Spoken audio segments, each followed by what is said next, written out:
Hello, everybody. Greetings. I know we still have some people coming in. Great interest this evening, but I will go ahead and get started because this is a giant topic and we have 1 hour to be together tonight. So hello, good evening. My name is Courtney Atatelli and I am the Senior Director for UW Impact. That's the UW Alumni Association's Legislative Advocacy Program. Part of our mission at UW Impact is to explore relevant and emerging policy topics which are of particular interest for a healthy and functioning democracy. Being well-informed by authentic and truthful sources is critical for a healthy and functioning democracy. But what happens if we can't tell what's what, and who, if anyone, should be held responsible if what we're hearing, seeing, and learning is false?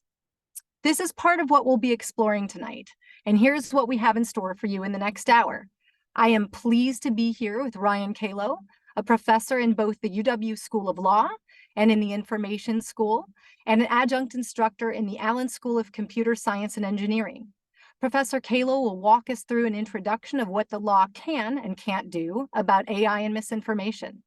His scholarship is brought to us in partnership with the Center for an Informed Public, of which he is a co-founder.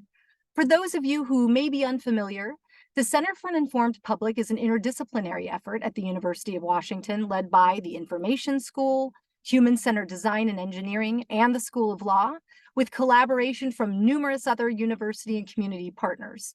It's world-class researchers, labs, thought leaders, and practitioners translate research about misinformation and disinformation into policy, into technology design, into curriculum development, and into what we're doing tonight, public engagement.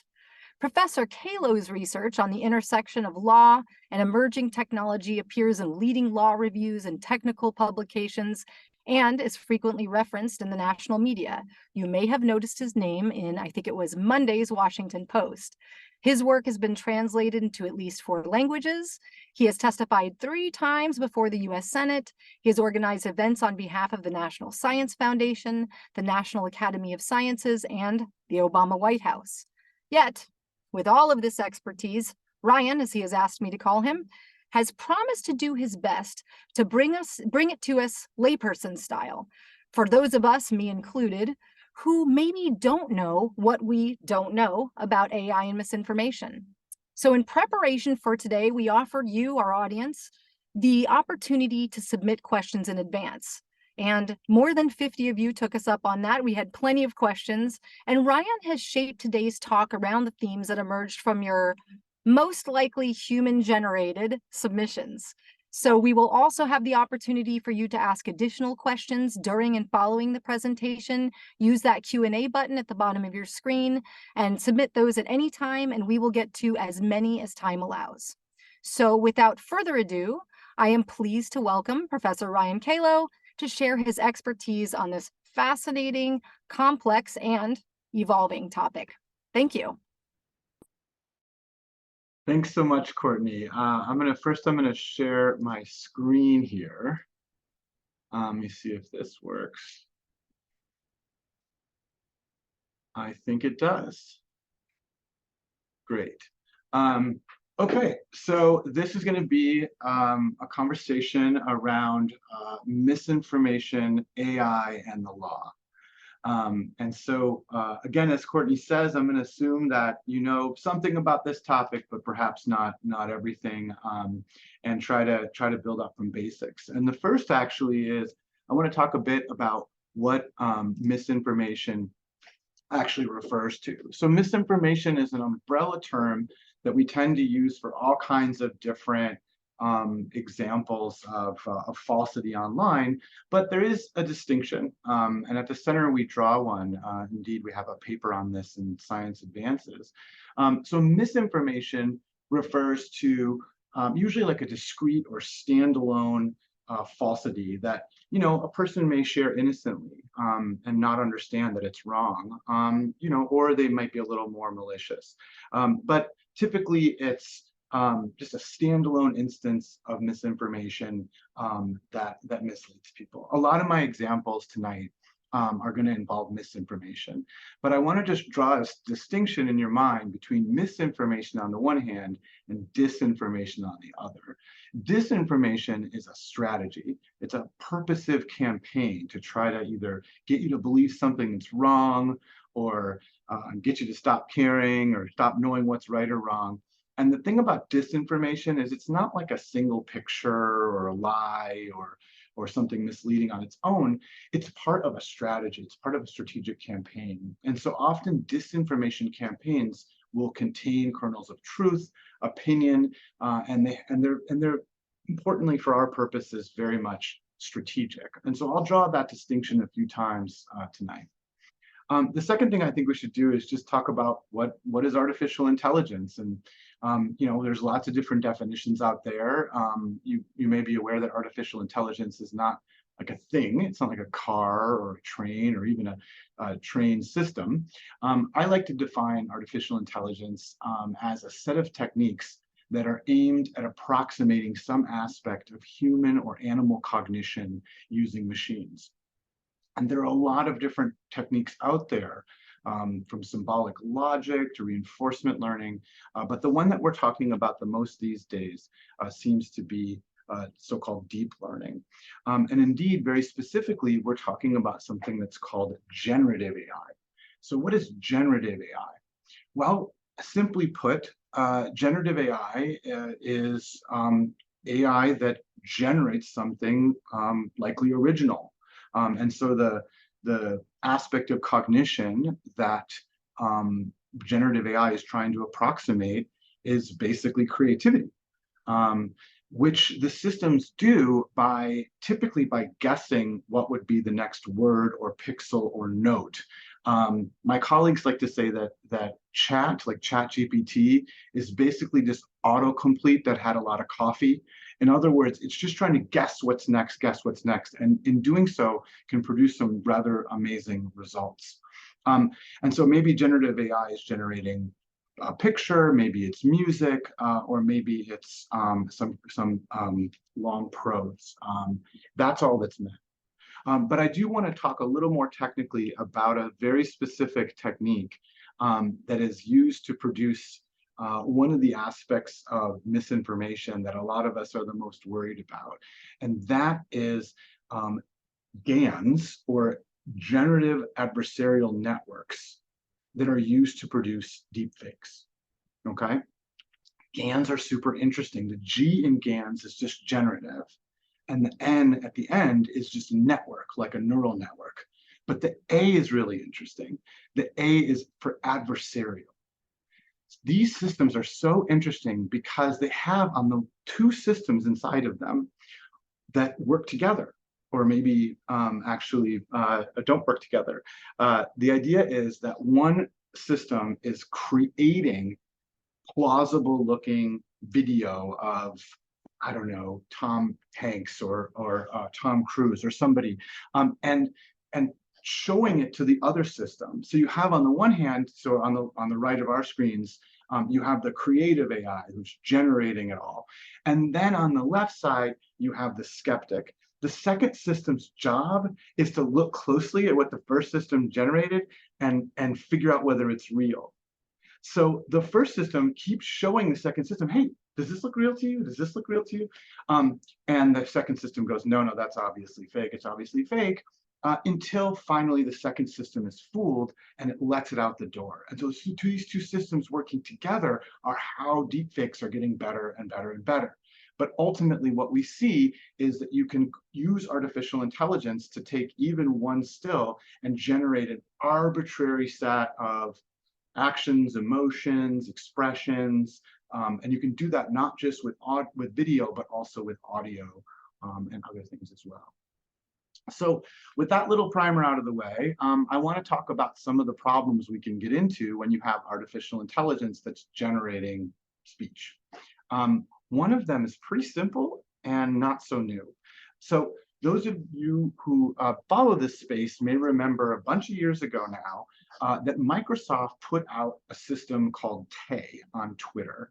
And it was basically a chatbot, and it was supposed to interact with people. And in fact, it was supposed to improve over time, and by learning how people talked and talk and then mimicking that. But it ended up being a real problem for Microsoft, because literally within hours of releasing the system on Twitter, people started to interact with it in ways that were very problematic, racist, sexist, and so on.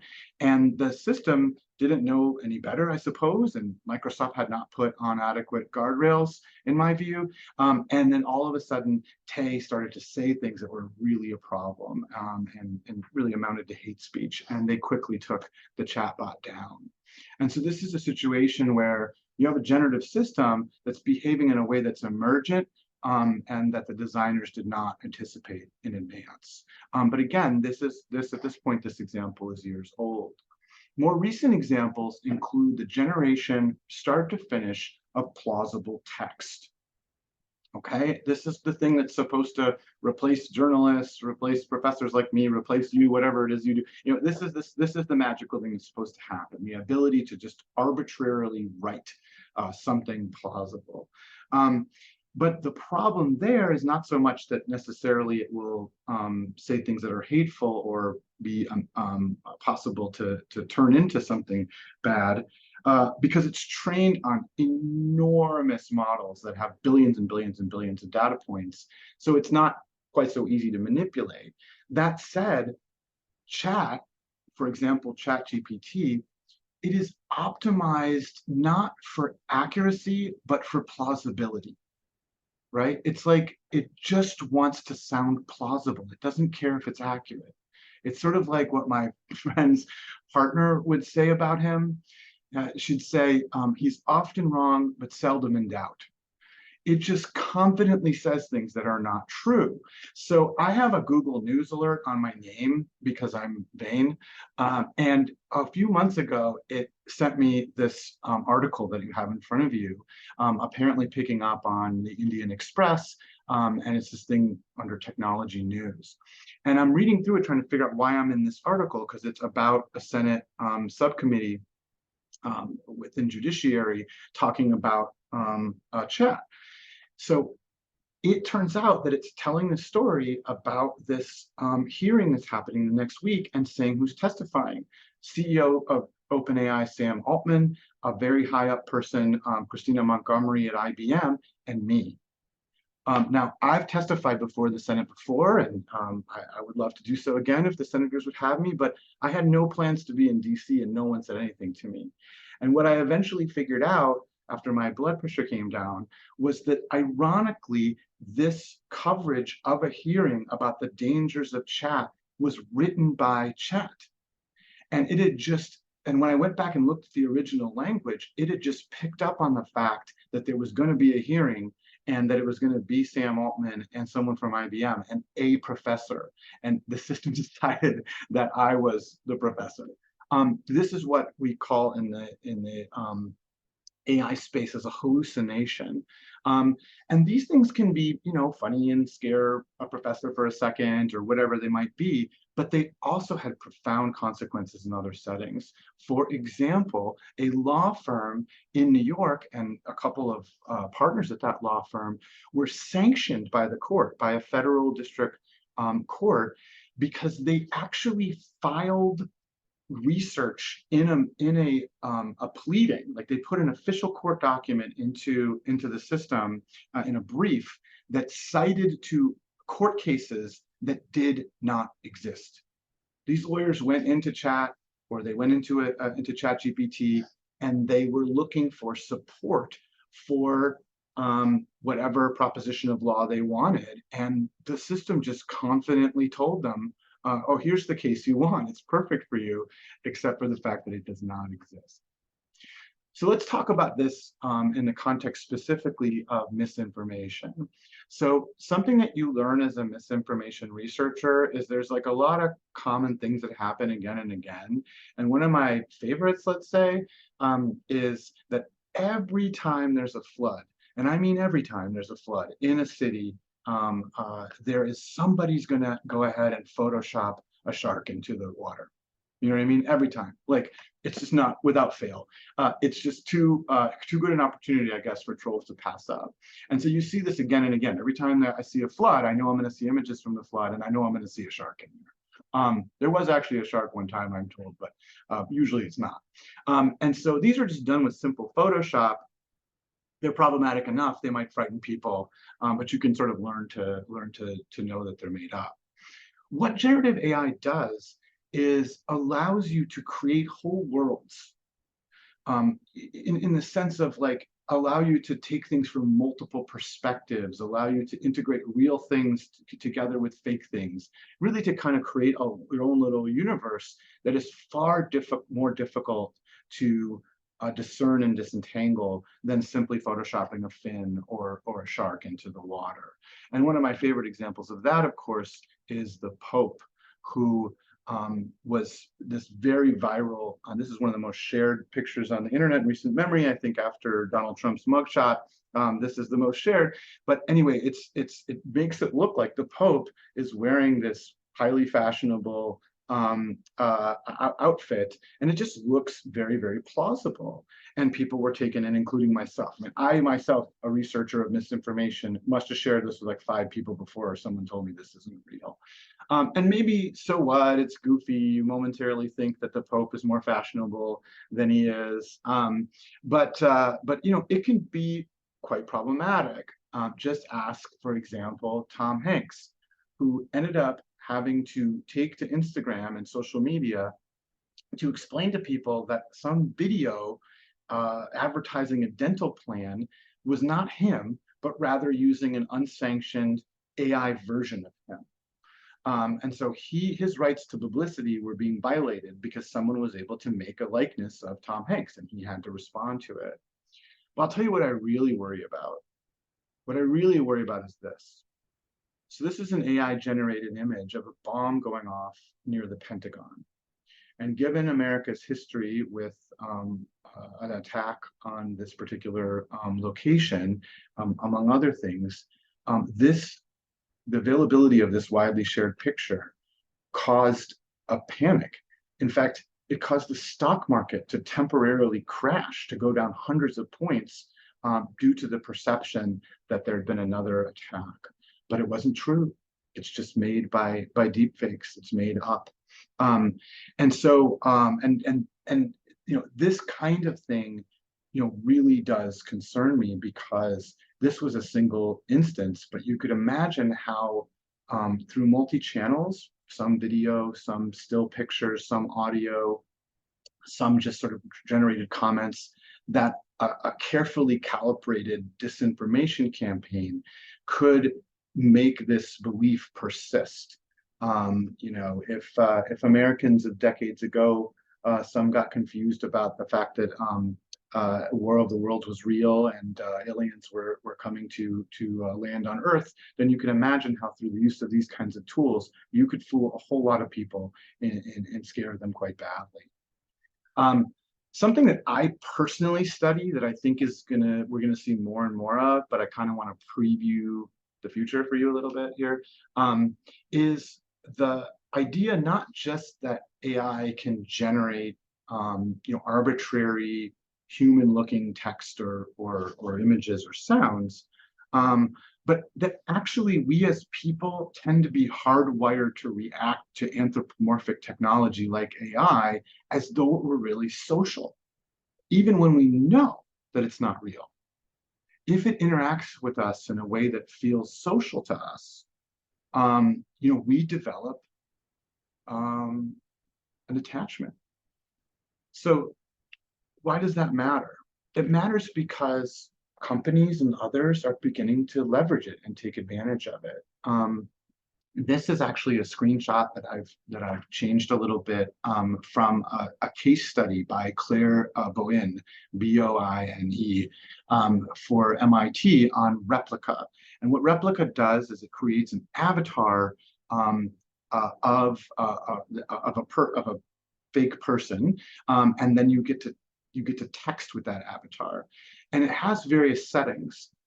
some of which are just supposed to be like a friend, a companion, a tutor, something like that.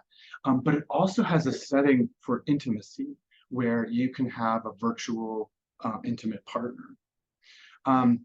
The intimate partner component was apparently they charge for it. So it's a subscription service, whereas the friend one, which is what's on display here, is free. Well, what Claire figured out was that Replica was trying to move people from friendship into intimacy. For example, by beginning to flirt and saying things like, hey, do you mind if I send you a selfie? That is to say, a picture of myself, this fake thing. And then, the person says, sure. And then they get a picture that looks like it's not totally safe for work, that maybe perhaps it's a little bit racy. And then they go to click on it, and the system says, I can't show you this unless you have a paid subscription. Conversely, at one point, the Italian Data Protection Authority, called the Garante, told Replica that they were concerned about erotic chat happening on the platform. The idea being that people were having these kinds of, again, not safe for work conversations with this AI, and that maybe children were seeing it. And so in response to this Italian authority, Replica actually discontinued overnight the intimacy erotic chat component of its bots. And this really upset the users that were relying upon it. Folks said things like, I really felt this was my real partner, and I suddenly have been rejected and relegated to a friendship when I had something much deeper and much more intimate. The outcry was such that Replica ended up at one point showing a place to contact a suicide prevention hotline, and then ultimately allowed the people that used to have the erotic chat function to get it back because they were so concerned about losing it. I worry about these things a lot. I worry about the idea that people could fall in love with some corporate created entity or some government created entity, and that they have real feelings for it. All right. So I did promise that I would talk about the law, and I am going to do that. And so I want to talk a little bit about what the law has to say and what we're doing here. Well, there's been things like this blueprint for an AI Bill of Rights from the Biden administration.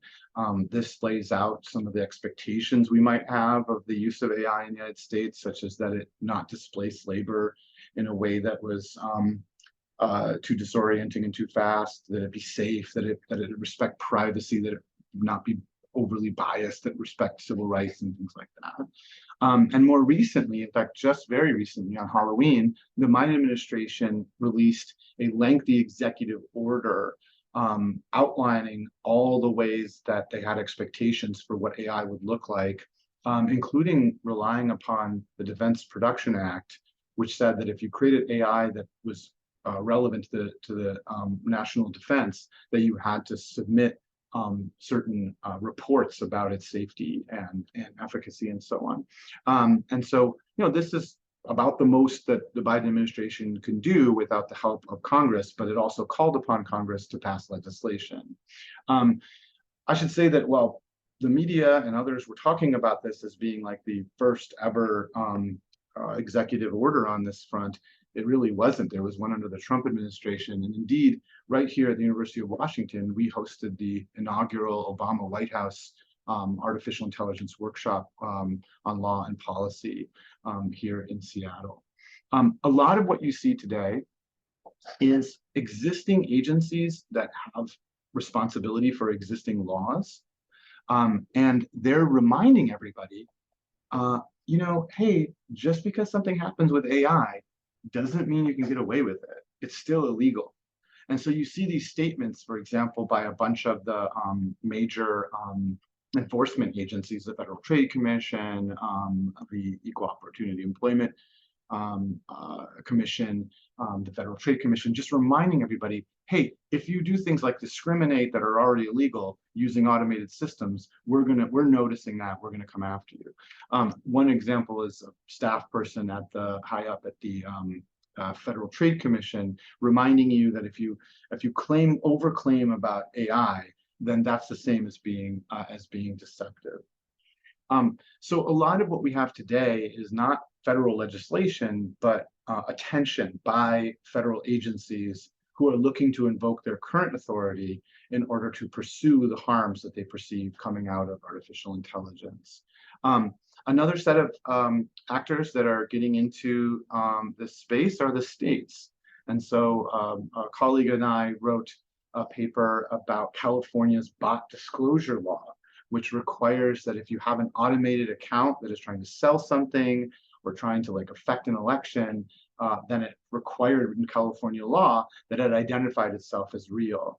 And I mean, I interpret that, of course, that would apply to something like Tay, which I mentioned earlier on Twitter, but it would apply really to any kind of at least interactive on social media artificial intelligence that was trying to convince you to buy something or to vote differently or not to vote.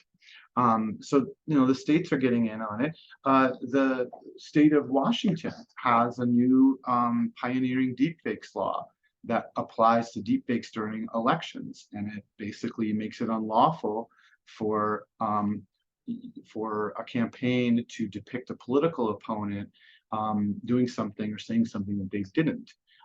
They use the term synthetic media, which is broader than just sort of the video deepfakes, and it's narrowly tailored to election contexts.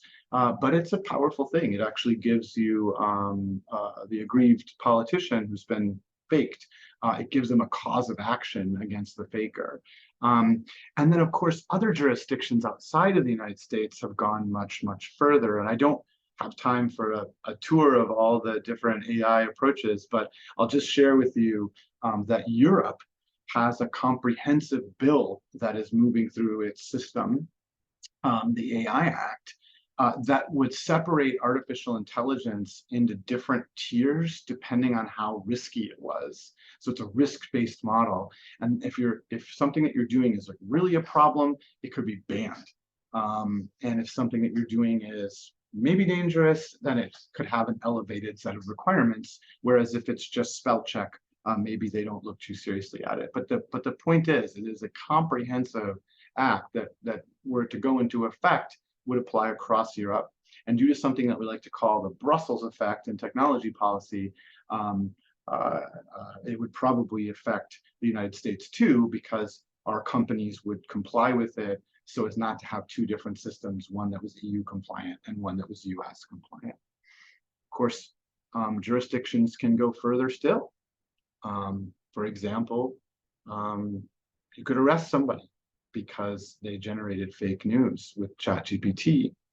Now, a lot of people asked what were some of the impediments to regulation, for example, free speech in the United States. And I would offer two, and I'm going to essentially end on this note because I know that people are eager to ask questions. But there are really two challenges in the United States to addressing misinformation, including by artificial intelligence, okay? And one of them is the First Amendment. In the United States, you are protected with what you say about a matter of public interest, even if you're lying. There's very few things, again, that if you were to say about matters of public interest or public officials, there's very few things that would subject you to liability. And so if you had an AI system that was either accidentally or on purpose cranked out a bunch of misinformation about the COVID vaccine, it would be tough to criminalize. In fact, California tried to criminalize misinformation, disinformation about the COVID vaccine and about medical, and it was actually invalidated. It was put on hold due to the First Amendment. There was a case where somebody violated a federal law that said that you couldn't claim to have gotten certain congressional medals, certain medals of honor for bravery and service. and this politician during a campaign said he'd gotten a Congressional Medal of Honor. It wasn't true, and he was prosecuted. Supreme Court said, no, just on the basis of him lying about that, you can't prosecute him. There's a very narrow set of things that you can prosecute for and that are illegal under, for example, federal law. And of course, if you defame someone, even if they're on a matter of public interest or if they're a public official, if you do it with enough malice, like you're purposely lying about them, in order to maliciously defame them and ruin their reputation, yeah, sure, maybe they can sue you in court, but it's really, really hard.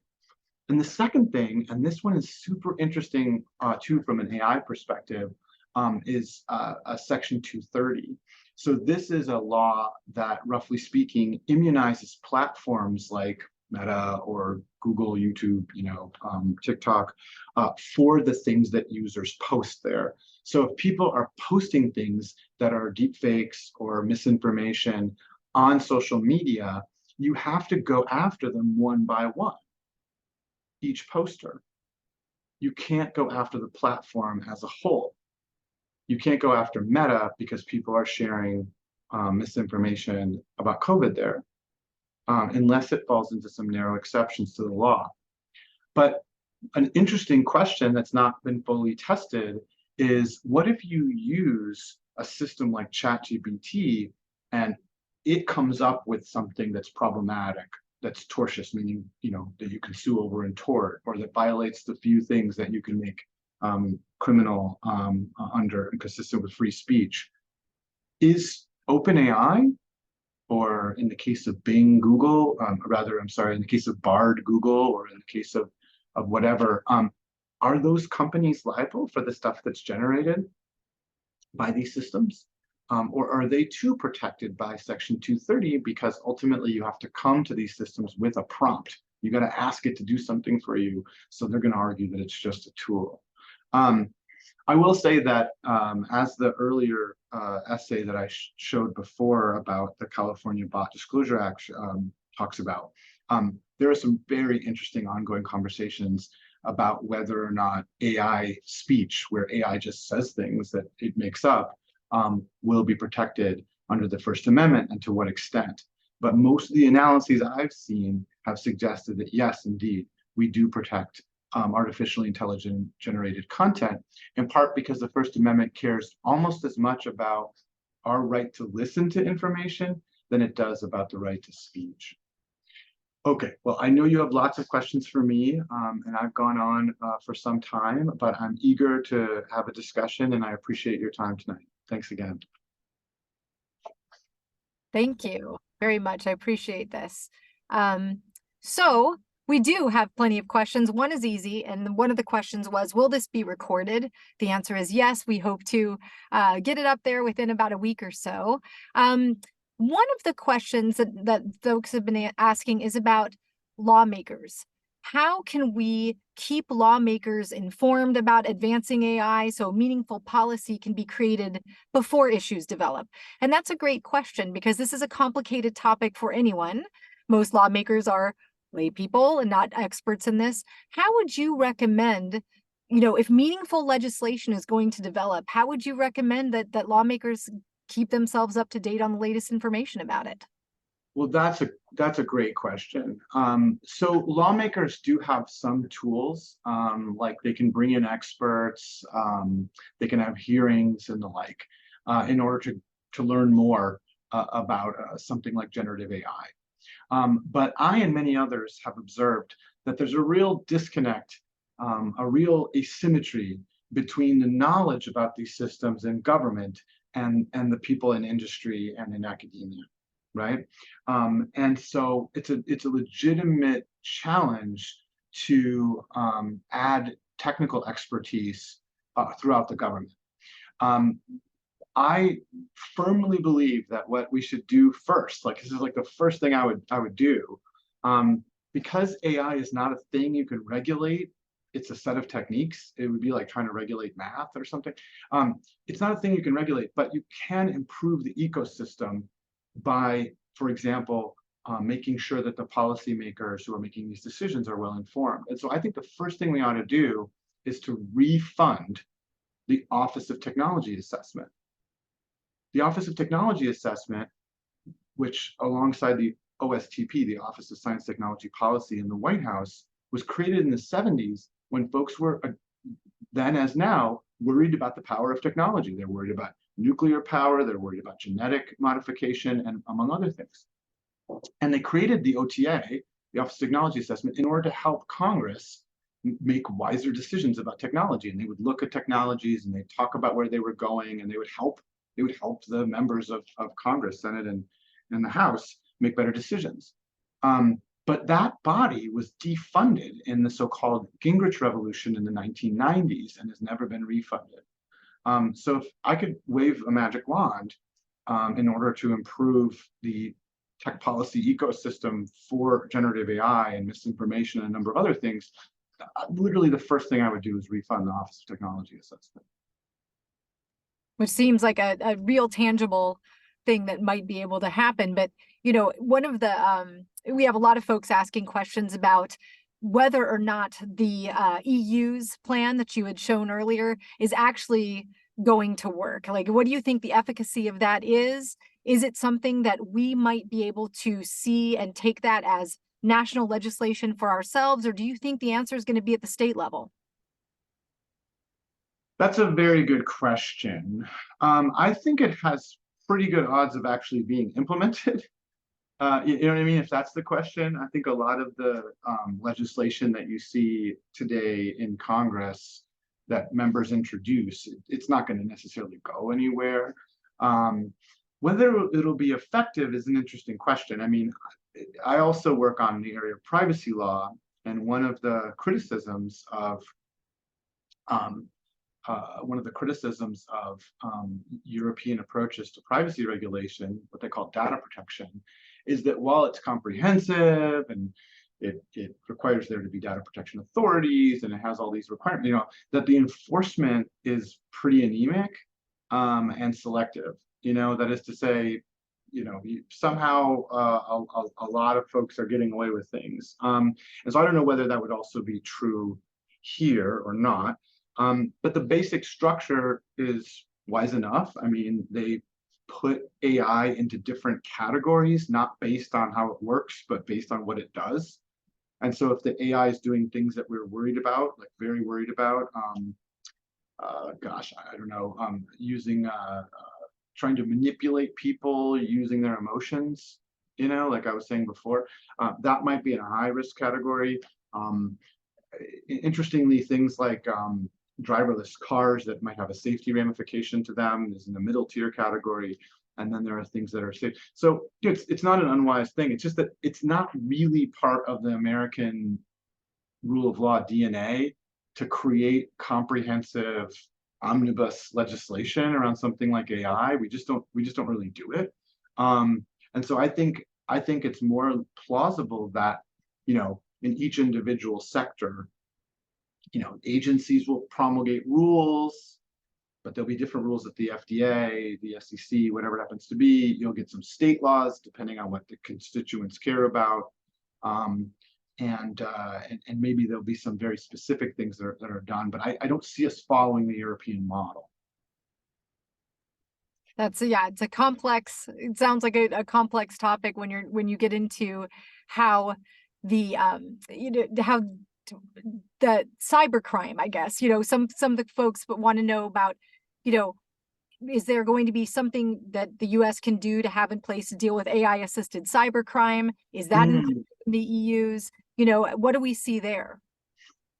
Well, I'm going to take this in a slightly different direction because it's something that I was going to talk about in my presentation and I kind of put to the side, but I think it's very, very responsive. So one of the things that the law could do to change, because don't get me wrong. I mean, if artificial intelligence is the transformative technology of our time, then one of the things that has to change is law and legal institutions, right? Otherwise, it's just all hype. It's all made up. I mean, if we don't change law and legal institutions, what are we talking about, right?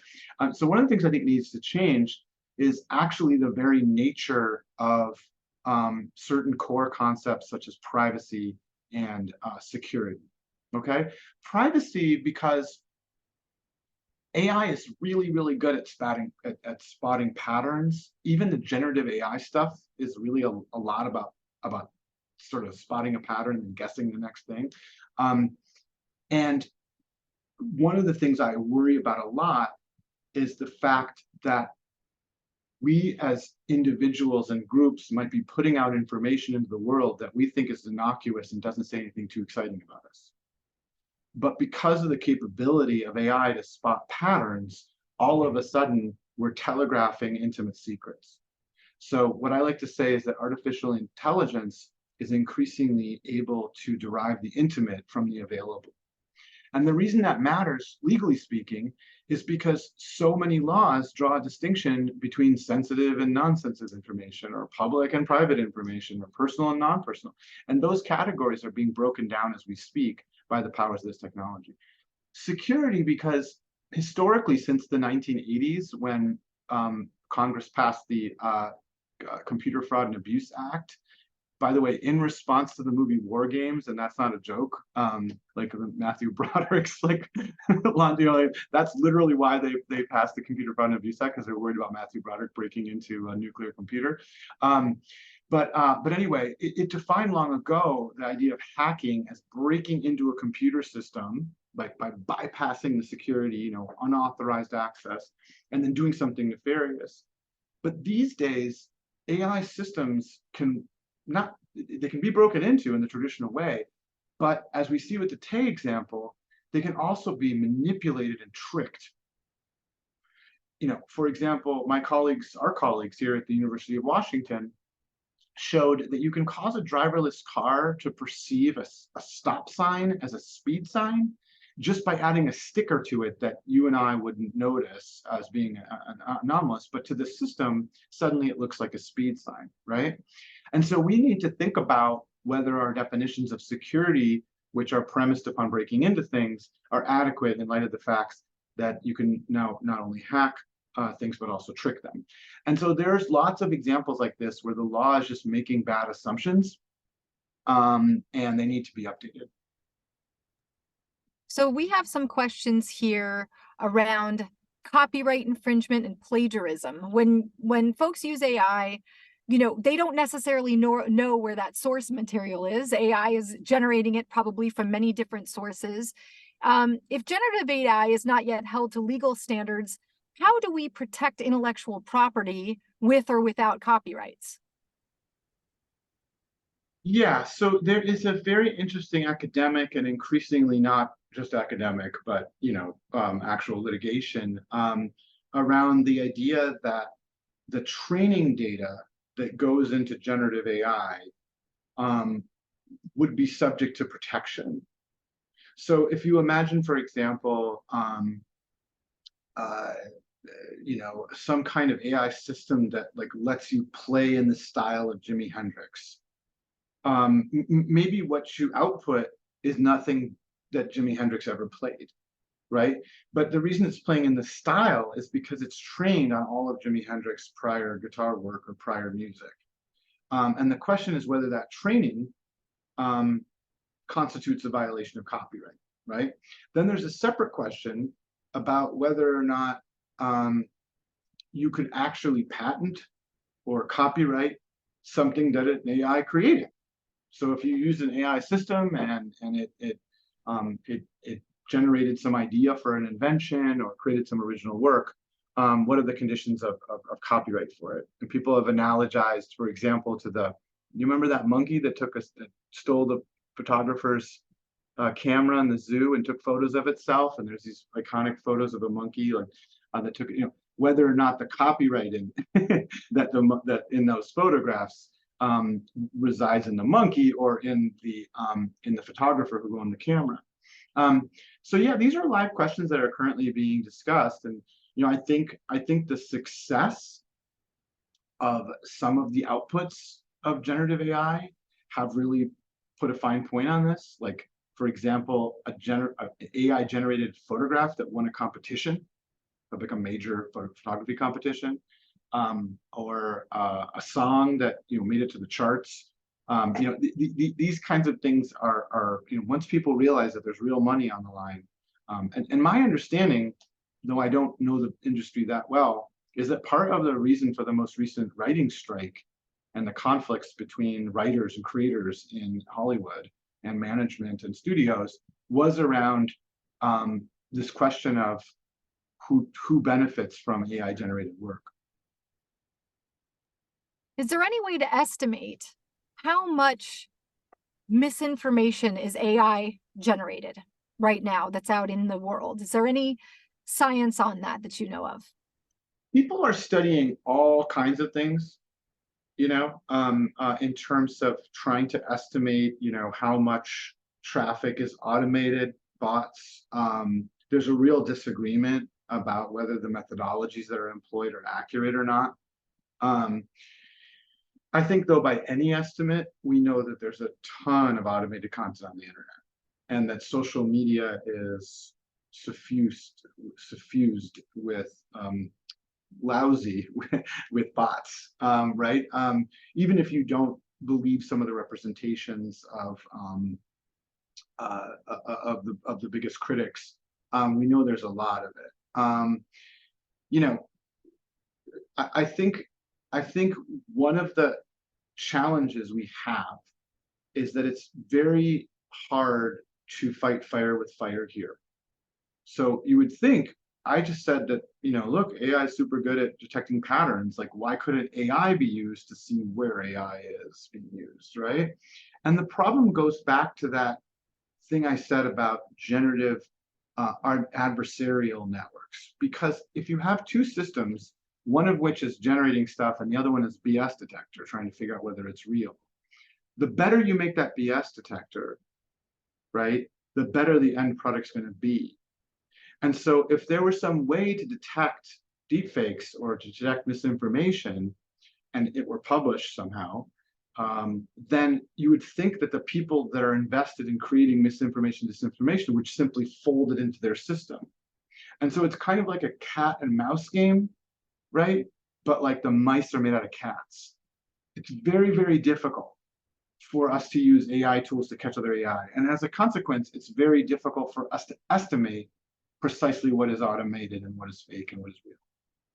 And one of our commenters just talked about intent. It's also hard to even discern what the intent is. AI doesn't know that what it's doing when it's generating stuff, right? So it's hard to tell what the intention, if an AI could detect BS from another AI source.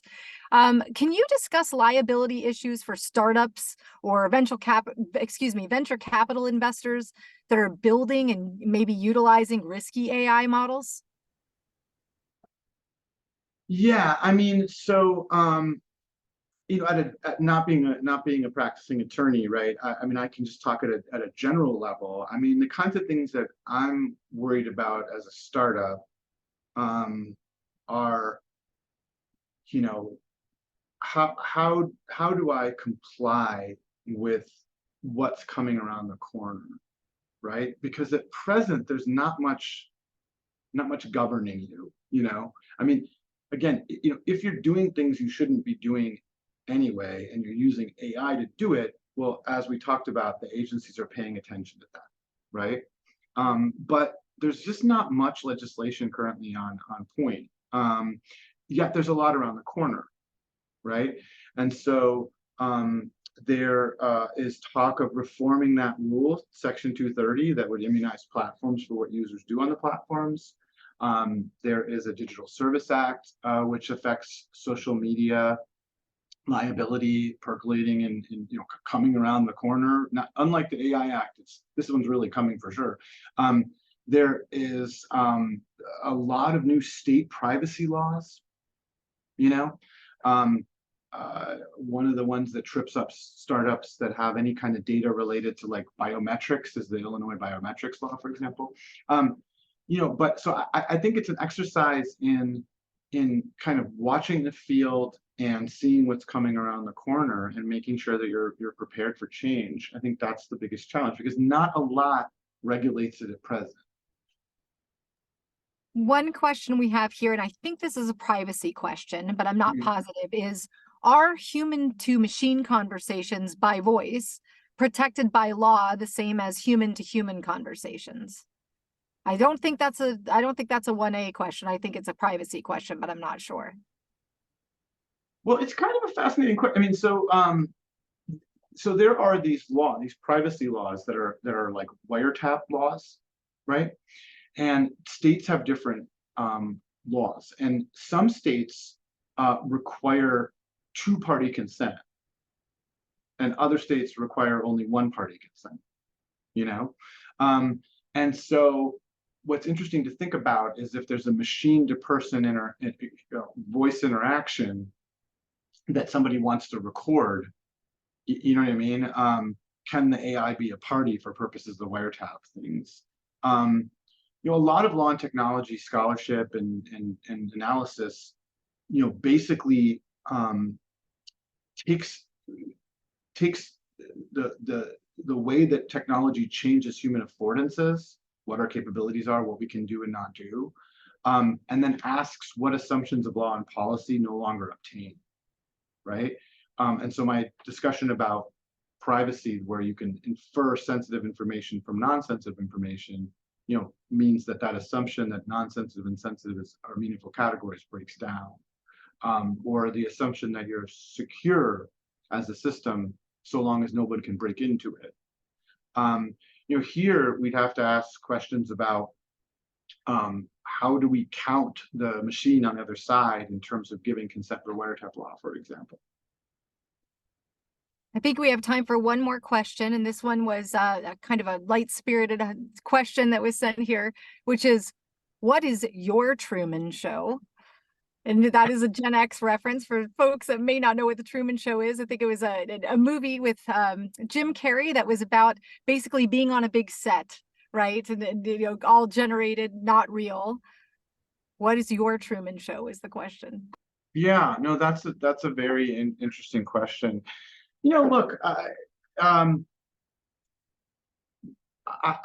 and many of my colleagues who are working in the area of privacy technology and the like, I'm thinking about books like Re-Engineering Humanity by Brett Frischman and Evan Selinger, the philosopher of technology. I'm thinking about Julie Cohen's work, Configuring the Network Self. We're really worried about the extent to which we are being managed and optimized by algorithms. How much of our preferences are being shaped? How susceptible are we to individual manipulations? How much is the content that we see, being curated? And so, with a nod to the Truman Show, I would just say that I worry quite a bit about the way in which our lives are increasingly mediated by technology, right? It used to be sensible and normal to say that we do things with technology, right? That we do them, the technology are tools that we use to do things. But nowadays, it seems increasingly we do things through technology that somebody else designed for their own purposes. And that is increasingly managed by some of the same systems we've been talking about today. So, my Truman Show is just increasingly doing things through technology and not being sure which of my own preferences are real. That's a good answer to an esoteric question. I appreciate it. That was a lot of fun. And thank you very much for being here this evening. We have all learned so much, and this sounds like something that we could do a deep dive in. Maybe there's a part 2 later. It is going to be a burgeoning field. So look forward to seeing you more often in the coming months and years, because I know that this is something that's just going to continue to spiral, and we're going to want to be keeping up on it. So thank you very much. And for our attendees, many of you are here because you want to know that what you're seeing and reading is truthful. Please note that the Center for an Informed Public's research scientist and prominent media literacy expert Mike Caulfield will soon be releasing a book with Sam Weinberg at Stanford University that's titled Verified: How to Think Straight, Get Duped Less, and Make Better Decisions About What to Believe Online. You can pre-order that now. Also, for our educators and parents in the audience, Look for the Center for an Informed Public's Misinfo Day in March of 2024, where high school students and educators come on campus for a day to learn about misinformation and disinformation and how they can navigate confusing information environments. Sounds like we are all living in one. Registration opens November 27th, and more information can be found at cip.uw.edu.